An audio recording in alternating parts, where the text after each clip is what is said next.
ನಮಸ್ಕಾರ. ರಿವ್ಯೂ ಚಾನಲ್ಗೆ ಸ್ವಾಗತ. ನಾನು ಸೌಖ್ಯ ಗಾಂವ್ಕರ್. ಮೋದಿ ಅಧಿಕಾರದ ಅವಧಿಯ ಅತಿ ದೊಡ್ಡ ವಿನ್ ಇದು. ಜಾಗತಿಕವಾಗಿ ಭಾರತಕ್ಕೆ ಸಿಕ್ಕಿರುವ ಅತಿ ದೊಡ್ಡ ಬಲ ಅಮೆರಿಕದಿಂದ ಮಹತ್ವದ ಘೋಷಣೆಯಾಗಿದೆ. ಏನದು ಹಾಗಾದರೆ? ಇದುವರೆಗೆ ಇತಿಹಾಸದಲ್ಲಿ ಅಮೆರಿಕದ ಸ್ಟ್ಯಾಂಡ್ ಇದ್ದಿದ್ದೇನು, ಇವಾಗ ಅತ್ಯಂತ ದೊಡ್ಡ ತಿರುವು ಅನ್ನುವಂತೆ ಅಮೆರಿಕ ಘೋಷಿಸಿರೋದೇನು ಮೋದಿ ನಾಯಕತ್ವದ ಅವಧಿಯಲ್ಲಿ. ಹಾಗಾದರೆ ಕಾಂಗ್ರೆಸ್ಗೆ ಇದು ಭಾರೀ ಆಘಾತಕ್ಕೆ ಕಾರಣ ಆಗಿರೋ ಬೆಳವಣಿಗೆ. POKಯಿಂದ ಬರ್ತಿರುವ ಲೇಟೆಸ್ಟ್ ಬ್ರೇಕಿಂಗ್ ನ್ಯೂಸ್ ಅಂತ ಹೇಳಿದ್ರೆ ಆಶ್ಚರ್ಯ ಇಲ್ಲ ನಿಮಗೆ. ಅಲ್ಲಿ ಹೊತ್ಕೊಂಡು ಉರಿತಿರೋ ಹೊತ್ತಲ್ಲೇ ಏನಾಗಿದೆ ಗೊತ್ತಾ? ಕಾಶ್ಮೀರದಲ್ಲಿ ಇದು POKಯನ್ನು ನಮ್ಮದಾಗಿಸ್ಕೊಳ್ಳುವಲ್ಲಿ ಭಾರತಕ್ಕೆ ಅಮೆರಿಕದ ಕಡೆಯಿಂದ ಸಿಗ್ತಿರುವ ಅತಿ ದೊಡ್ಡ ಬಲ. Major development. ಡೀಟೇಲ್ಸ್ ಇರ್ತಾ ಹೋಗ್ತೀವಿ, ಮಿಸ್ ಮಾಡಿದೆ ನಮ್ಮ ಚಾನಲ್ನ ಸಬ್ಸ್ಕ್ರೈಬ್ ಮಾಡಿ, ನಿಮ್ಮ ಅಭಿಪ್ರಾಯ ಕಮೆಂಟ್ ಮಾಡ್ತೀರಿ. ಎಸ್ ವೀಕ್ಷಕರೇ, ಒಂದು ಕಡೆ POK ಪಾಕಿಸ್ತಾನದಿಂದ ಜಾರು ಹೋಗೋದಕ್ಕೆ ಕ್ಷಣಗಣನೆ ಶುರುವಾಗಿದೆ. ಅಲ್ಲೆಲ್ಲ ಸರ್ಕಾರದ ವಿರುದ್ಧ ಸಿಡಿದು ಸರ್ಕಾರಕ್ಕೆ ಟ್ಯಾಕ್ಸು ಕಟ್ಟದೆ, ಸರ್ಕಾರದ ಸ್ಕೂಲ್ಗಳನ್ನು, ಸರ್ಕಾರದ ವ್ಯವಸ್ಥೆಗಳನ್ನು ಬಳಸದೆ ಧಿಕ್ಕರಿಸಿರೋ ಹೊತ್ತಲ್ಲಿ ಏನಾಗಿದೆ ಗೊತ್ತಾ? ಕಾಶ್ಮೀರದಲ್ಲಿ ಅಮೆರಿಕ ಪ್ರತಿನಿಧಿ ಕಾಶ್ಮೀರಕ್ಕೆ ವಿಸಿಟ್ ಮಾಡಿ ಕಾಶ್ಮೀರ ಭಾರತದ ಅವಿಭಾಜ್ಯ ಅಂಗ ಮತ್ತು ಅತ್ಯಂತ ಸುಂದರ, ಇದು ಪ್ರವಾಸಕ್ಕೂ ಸೇಫ್ ಅನ್ನುವಂಥ ಘೋಷಣೆ ಮಾಡಿದ್ದಾರೆ. ಅರೆ, ನಮ್ಮ ಕಾಶ್ಮೀರದ ಬಗ್ಗೆ ಇವರೇನು ಘೋಷಣೆ ಮಾಡ್ತಾರೆ ಅಲ್ವಾ? ಅಫ್ಕೋರ್ಸ್ ನಮ್ಮದೇ ನಿರ್ಧಾರದ ಮೇಲೆ ನಡೆಯುತ್ತೆ, ಅಮೆರಿಕ ನಿರ್ಧಾರದ ಮೇಲೆ ಅಲ್ಲ. ಆದರೆ ಇದು ಯಾಕೆ ಇಂಪಾರ್ಟೆಂಟ್ ಆಗುತ್ತೆ? ಇದುವರೆಗೆ ಯಾವತ್ತೂ ಅಮೆರಿಕ ಕಾಶ್ಮೀರವನ್ನು ಭಾರತದ ಅವಿಭಾಜ್ಯ ಅಂಗ ಅಂತ ಹೇಳೋದಿಕ್ಕೇನೆ ಸಾಧ್ಯ ಇರಲಿಲ್ಲ. ಅಮೆರಿಕ ಕಾಶ್ಮೀರವನ್ನು ಸದಾ ವಿವಾದಿತ ಪ್ರದೇಶ ಅಂತ ಕರಿತಿತ್ತು. POK ಅಂತಹ ಡಿಸ್ಪ್ಯೂಟೆಡ್ ರೀಜನ್ಗೆ ವಿಸಿಟ್ ಮಾಡೋದು, ಅವ್ರ ಪ್ರತಿನಿಧಿಗಳನ್ನು ಕಳಿಸ್ಕೊಡೋದು, ಭಾರತದ ಕಣ್ಣು ಕೆಂಪು ಮಾಡುವಂತಹ ಕೆಲಸಗಳನ್ನು ಮಾಡ್ತಿತ್ತು. ಪಾಕಿಸ್ತಾನಕ್ಕೆ ಬೆನ್ನು ತಟ್ಟಿ ಬಲ ಕೊಟ್ಟು ಸದಾ ಪಾಕಿಸ್ತಾನವನ್ನು ಭಾರತದ ವಿರುದ್ಧ ಕಾಶ್ಮೀರದ ವಿಚಾರದಲ್ಲಿ ಎತ್ತು ಕಟ್ತಾ ಇತ್ತು. ಭಾರತ ಬಹಳಷ್ಟು ಬಾರಿ ಅಮೆರಿಕಕ್ಕೆ ಹುಷಾರನ್ನೋ ಎಚ್ಚರಿಕೆಯನ್ನು ಕೊಟ್ಟಿತ್ತು. ಆದರೆ ಇದೇ ಮೊದಲ ಬಾರಿಗೆ ಅತಿ ದೊಡ್ಡ ಬೆಳವಣಿಗೆ ಆಗಿದೆ. ಅದೇನಪ್ಪ ಅಂದರೆ, ಕಾಶ್ಮೀರ ವಿವಾದಕ್ಕೆ ಸಂಬಂಧಪಟ್ಟಂತೆ ಅಮೆರಿಕ ತನ್ನ ನೀತಿಯನ್ನು ಬದಲಾಯಿಸ್ಕೊಂಡಂಗಾಗಿದೆ. ಇದು ಭಾರತ ಆಕ್ರಮಿತ ಕಾಶ್ಮೀರ ಅಥವಾ ವಿವಾದಿತ ಪ್ರದೇಶ ಅಂತ ಪರಿಗಣಿಸ್ತಾ ಇದ್ರು. ಭಾರತದ ಮೇನ್ಲ್ಯಾಂಡ್ ಕಾಶ್ಮೀರವನ್ನು ಭಾರತ ಆಕ್ರಮಿತ ಕಾಶ್ಮೀರ ಅಂತ ಹೇಳೋ ತನಕನೂ ನಡೀತಿತ್ತು. ಯಾಕಂದರೆ ಪಾಕಿಸ್ತಾನದ ಆ್ಯಂಗಲಲ್ಲಿ ಹಾಗೆ ಅಲ್ವಾ? ಕಾಶ್ಮೀರ ಭಾರತ ಆಕ್ರಮಿತ ಪ್ರದೇಶ. ನಾವು ಹೆಂಗೆ POKನ ಪಾಕ್ ಆಕ್ರಮಿತ ಪ್ರದೇಶ ಅಂತೀವೋ, ಅವ್ರ ಪ್ರಕಾರ ಕಾಶ್ಮೀರನೂ ಅವ್ರದ್ದೇ ಅಲ್ವಾ? ಸೊ ಅಂತಹ ನಿಲುವನ್ನು ಸಪೋರ್ಟ್ ಮಾಡ್ತಿದ್ದ ಕುತಂತ್ರಿ ಅಮೆರಿಕ ತನ್ನ ಈ ನೀತಿಯನ್ನೇ ಬದಲಾಯಿಸಿ ಘೋಷಣೆ ಮಾಡಿದೆ. ಅಮೆರಿಕ ಈಗ ಕಾಶ್ಮೀರ ಭಾರತದ ಪ್ರಮುಖ ಭಾಗ. ಬರೀ ಅಮೆರಿಕ ಹೇಳ್ತಾ ಇರೋದು ಬರೀ ಕಾಶ್ಮೀರ ಭಾರತದ ಭಾಗ ಅಲ್ಲ, ಇದು ತುಂಬ ಇಂಪಾರ್ಟೆಂಟ್, ಪ್ರಮುಖ ಅವಿಭಾಜ್ಯ ಅಂಗ ಅಂತ ಹೇಳ್ತಾ ಇದೆ. ಭಾರತದ ಶಿರ ಕಾಶ್ಮೀರ ಅನ್ನೋದನ್ನ ಇದೇ ಮೊದಲ ಬಾರಿಗೆ ಘೋಷಣೆ ಮಾಡಿದೆ ಅನ್ನೋದು ವೆರಿ ಇಂಟ್ರೆಸ್ಟಿಂಗ್. ಸೊ ತನ್ನ ನೀತಿಯಲ್ಲಿ ಆಮೂಲಾಗ್ರ ಬದಲಾವಣೆಯನ್ನ ಮಾಡಿಕೊಂಡಿದೆ. ಭಾರತದ ಮುಂದೆ ಅಮೆರಿಕ ಕಡೆಗೂ ಕೂಡ ಅನಿವಾರ್ಯವಾಗಿ ಇಲ್ಲಿನ ವಾಣಿಜ್ಯ, ವ್ಯಾಪಾರ ಸಂಬಂಧ, ಟ್ರೇಡ್ ಡೀಲು ಎಲ್ಲದರ ವಿಚಾರಗಳಲ್ಲಿ ಭಾರತವನ್ನು ಎದುರು ಹಾಕ್ಕೊಳ್ಳೋಕೆ ರೆಡಿ ಇಲ್ಲ ಅನ್ನೋದರ ಸ್ಪಷ್ಟ ಸುಳಿವಿದು. ಯಾಕಂದರೆ ಇಷ್ಟು ವರ್ಷಗಳಲ್ಲಿ ಆಗದೆ ಇರೋದು ಈಗ ಆಗ್ತಾ ಇದೆ. ಅಂದರೆ ಅದಕ್ಕೆ ರೀಸನ್ ಏನು ಅಂತ ಹುಡ್ಕೊಳ್ಬಹುದು. ಮೋದಿ ನಾಯಕತ್ವದ ಸರ್ಕಾರಕ್ಕೆ ಕಾಶ್ಮೀರದ ವಿಚಾರದಲ್ಲಿ ಇಡೀ ದೇಶದ ಒಂಥರ ಈ ಕಾಶ್ಮೀರದ ವಿಚಾರ ಅಂತ ಬಂದಾಗ ಏನೇ ವ್ಯತ್ಯಾಸ ಇರಲಿ, ಭಾರತ ಒಂದಾಗತ್ತೆ. ಪಾಕಿಸ್ತಾನ ಭಾರತ ಬಾರ್ಡರ್ ಅಂತ ಬಂದಾಗ ಇಡೀ ದೇಶ ಎದ್ದು ನಿಲ್ಲುತ್ತೆ. ಅಂತಹ ಒಂದು ರಾಷ್ಟ್ರೀಯತೆಯ ವಿಚಾರ ಈಗ ಭಾರತಕ್ಕೆ ಬಿಗ್ ವಿನ್. ಯಾಕಂದರೆ ನಾವೊಬ್ಬರೇ ಮಾತಾಡ್ತಾ ಇದ್ರೆ ಸಾಲದು. ಜಗತ್ತಿನ ಪ್ರತಿಷ್ಠಿತ ಬಲಿಷ್ಠ ಅನ್ನಿಸ್ಕೊಂಡಿರುವ ರಾಷ್ಟ್ರಗಳು ಭಾರತದ ಜೊತೆಗೆ ನಿಂತರೆ ಅನುಕೂಲ ಅಂತೂ ಆಗತ್ತೆ. ಹಾಗಂತ ಅವ್ರು ಕಿರಿಕ್ ಮಾಡಿದ್ರೆ ಅದನ್ನು ಎದುರಿಸೋದು ಗೊತ್ತು ನಮಗೆ. ಬಟ್ ಕಾಶ್ಮೀರದ ವಿಚಾರದಲ್ಲಿ ಭಾರತದ ಜೊತೆಗೆ ನಿಂತ ಅಮೆರಿಕ ಪಾಕಿಸ್ತಾನಕ್ಕೆ ಭಾರಿ ಮುಖಭಂಗ ಆಗಿದೆ. ಭಾರತದಲ್ಲಿ ಅಮೆರಿಕದ ರಾಯಭಾರಿನೇ ಬಂದು ಕಾಶ್ಮೀರಕ್ಕೆ ಅವರೇ ವಿಸಿಟ್ ಮಾಡಿ, ಸರ್ಗಿಯೋ ಗೋರ್ ಕಾಶ್ಮೀರದ ಭೇಟಿ ಸಂದರ್ಭದಲ್ಲಿ ಭಾರತ ಕಾಶ್ಮೀರ ಅವಿಭಾಜ್ಯ ಅಂಗವಾಗಿದೆ ಭಾರತಕ್ಕೆ ಅಂತ ಬಣ್ಣಿಸ್ತಾರೆ. ಅಷ್ಟೇ ಅಲ್ಲ, ಮೊದಲ ಬಾರಿಗೆ ನಾನು ಇಲ್ಲಿಗೆ ಬಂದಿದ್ದೀನಿ, ಎಷ್ಟು ಚೆನ್ನಾಗಿದೆ ಈ ಜಾಗ. ಅಧ್ಯಕ್ಷ ಡೊನಾಲ್ಡ್ ಟ್ರಂಪ್ ಅವರ ಆಪ್ತ ಮತ್ತೆ ಈ ಗೋರ್ ಭಾರತದ ನಿಲುವನ್ನು ಪ್ರತಿಪಾದಿಸಿದ್ದಾರೆ ಅಮೆರಿಕದವರು. ಅದರಲ್ಲೂ ಟ್ರಂಪ್ ಪ್ರತಿನಿಧಿ ಅನ್ನೋದು ತುಂಬಾ ಇಂಪಾರ್ಟೆಂಟ್ ಆಗುತ್ತೆ ಇಲ್ಲಿ. ಇದು ವರ್ಣಿಸೋದಿಕ್ಕೆ ಕೂಡ ಆಗದಿರೋವಷ್ಟು ಸುಂದರವಾಗಿದೆ ಕಾಶ್ಮೀರ ಅಂತ ಬಣ್ಣಿಸಿದ್ದಾರೆ.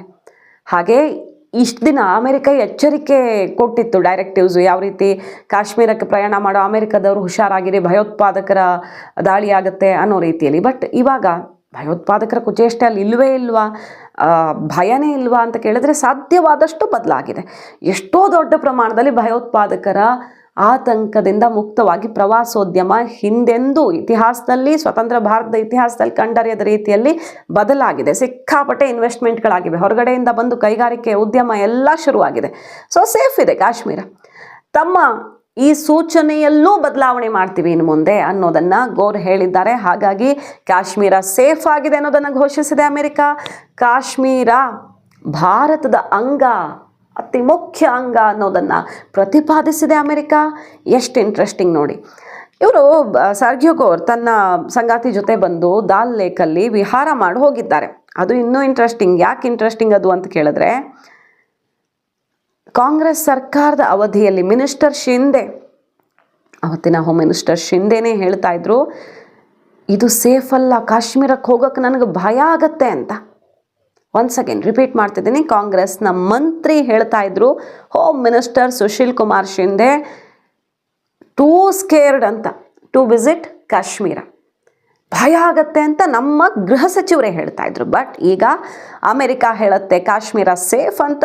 ಅಮೆರಿಕದ ಟ್ರಂಪ್ ಪ್ರತಿನಿಧಿ ಬಂದು ಭಾರತಕ್ಕೆ ಅಮೆರಿಕದ ಪ್ರತಿನಿಧಿ ಬಂದು ಇಲ್ಲಿ ವಿಹಾರ ಮಾಡ್ಕೊಂಡು ಹೋಗ್ತಾರೆ.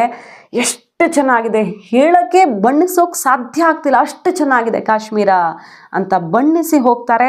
ಸೊ ಇಂಥದ್ದೊಂದು ಬದಲಾವಣೆ ತಂತಾನೆ ಆಯ್ತು ಅಂತ ಅನಿಸುತ್ತಾ ನಿಮಗೆ? असली एडवाइस किया, सुशील बोले तू इधर उधर मत भटक, तू लाल चौक में जाके वहाँ भाषण कर, कुछ लोगों से मिल और दल लेक में घूमते चलो ऐसा. और वो एडवाइस से मुझे बहुत कुछ पब्लिसिटी मिली और लोगों में एक ऐसा होम मिनिस्टर है कि जो बिना डर के वो जाता है, लेकिन मेरी वो किसको बताऊंगा. It's a pleasure to be here. As everybody here knows, I'm the U.S. Ambassador to India, and this is an important part of India, and so I'm here visiting for the first time. It is an incredibly beautiful place, and so I'm thrilled to be here, thrilled to see this place. We just had a very good meeting, and we have some follow-ups that we hope to take back to Washington, back to Delhi. But a very warm, a very cordial, and we look forward to building this relationship forward.